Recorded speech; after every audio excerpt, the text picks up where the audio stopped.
Pak Edi, tanggapan Anda Pak terkait dengan kenaikan tarif ekspor CPO ini ya, naik menjadi 10%. Tanggapan Anda seperti apa? Dan sebetulnya selama ini ya, jika tarifnya 7,5% ini kondisinya bagaimana? Apakah dengan kenaikan ini akan memberatkan bagi para pelaku usaha kelapa sawit atau Anda seperti apa pandangannya? Baik, sebelum saya menjawab pertanyaan itu saya mesti sampaikan dulu bahwa beban ekspor kita ini sekarang kita terkena 3 beban.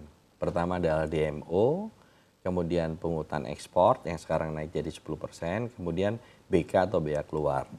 Nah ini memang kita dibandingkan dengan negara tetangga kita lebih tinggi. Kita sebenarnya sudah bersyukur waktu itu kita sudah dengan pemerintah, artinya bahwa kita terima kasih bahwa kita bisa lihat bahwa di awal di Januari bea keluar itu sampai 178 US dollar per metric ton. Kemudian turun di Februari menjadi 124.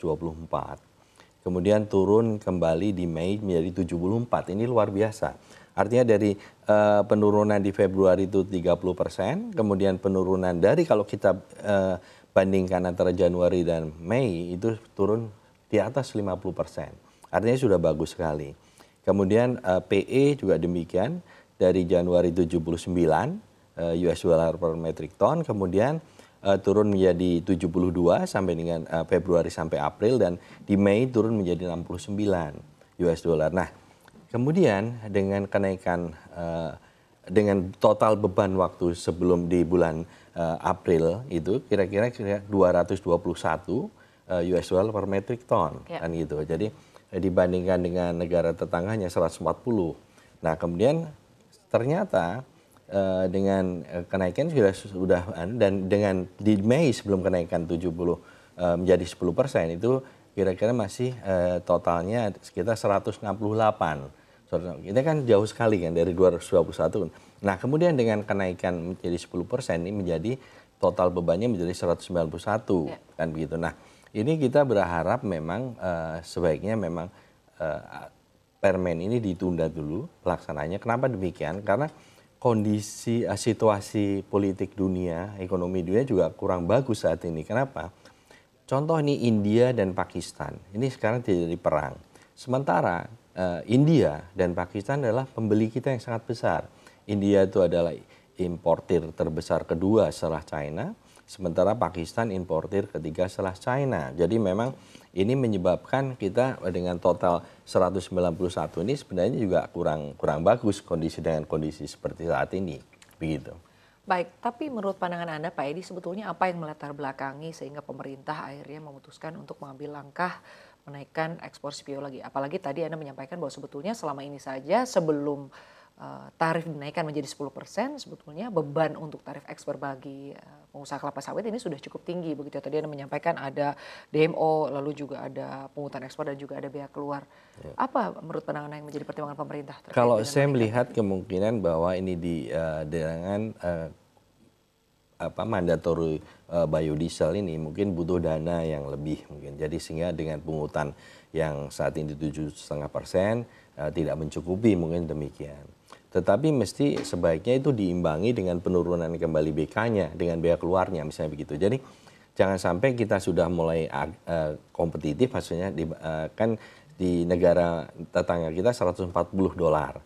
Kemarin sudah turun sampai kita 168, kan sudah sangat bagus kan itu. Artinya masih walaupun lebih mahal tapi tidak seperti yang awalnya 221 kan begitu. Nah, memang sebaiknya begitu diturunkan, tapi yang BK-nya lagi misalnya. Tapi misalnya kalau PE naik tidak ada masalah karena memang PE itu hanya khusus untuk masuk ke dalam BPDB, tidak masuk dalam komponen IPBN kan begitu. Jadi ini untuk untuk insentif biodiesel juga untuk replanting, nah seperti itu.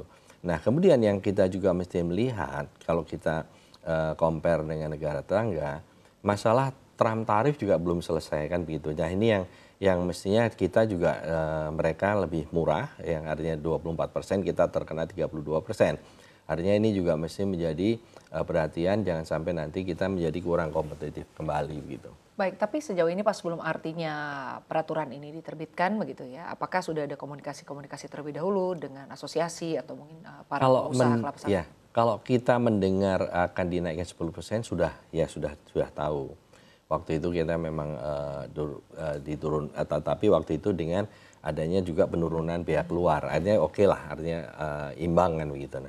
Nah, kemudian menurut kami ini sudah bagus, tapi kok kemudian ini naik kembali kan begitu. Nah, makanya kita berharap agar ini jangan diterapkan dulu, ditunda terlebih dahulu, menunggu situasi memang yang lebih baik lagi untuk situasi politik dunia, atau ini yang perang juga malah bertambah kan, bukan berkurang malah tambah lagi. Nah, ini supaya kita ekspor kita juga tidak terganggu gitu. Baik, tapi untuk saat ini Pak, dampak langsung ya yang dirasakan atas kenaikan biaya ekspor ini artinya dari sisi produsen maupun juga eksportir ini seperti apa Pak dampak langsungnya? Saat ini memang belum terlihat dampaknya karena baru diterapkan hari Sabtu kemarin ya, artinya baru tanggal 17. Jadi mungkin nanti kita lihat hari ini seperti apa. Tetapi memang beberapa anggota kami meminta agar supaya kita mengusulkan untuk penundaan, karena pasti akan berpengaruh terhadap dengan kondisi situasi seperti ini, akan berpengaruh gitu. Artinya bahwa kita menjadi harga minyak sawit kita menjadi lebih mahal begitu. Gitu. Baik, tapi kalau kita berbicara mengenai daya saing ya Pak atau competitiveness, posisi tawar Indonesia atau kelapa sawitnya seiring juga dengan mungkin nanti ke depannya kita tetap harus patuh dengan aturan biaya ekspor yang naik 10%. Ini seperti apa sih Pak sebetulnya?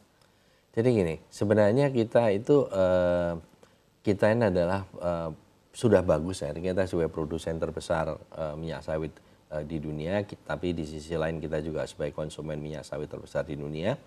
Kebetulan kita juga menguasai pangsa pasar yang luar biasa di dunia ini, artinya bahwa dunia ini butuh kelapa sawit.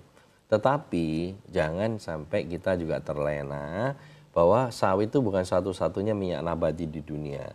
Sawit adalah salah satunya. Sehingga contoh yang seperti tahun lalu, di mana harga sawit minyak sawit dunia ini lebih mahal dibandingkan minyak bunga matahari dan minyak kedelai, contoh ini ya, ini mereka beralih, yang mereka bisa alihkan mereka beralih jadi ke minyak nabati lain. Nah, ini yang mesti kita jaga, jadi jangan sampai seperti itu. Nah, kita ini sekarang saat ini kondisinya minyak kedelai atau ini sudah lebih mahal dibandingkan, dan memang itu ada seharusnya seperti itu kan gitu. Nah, sekarang sudah bagus, jangan sampai nanti kita kena beban lagi yang lebih berat. Nah, kemudian daya saing kita jadi menurun begitu.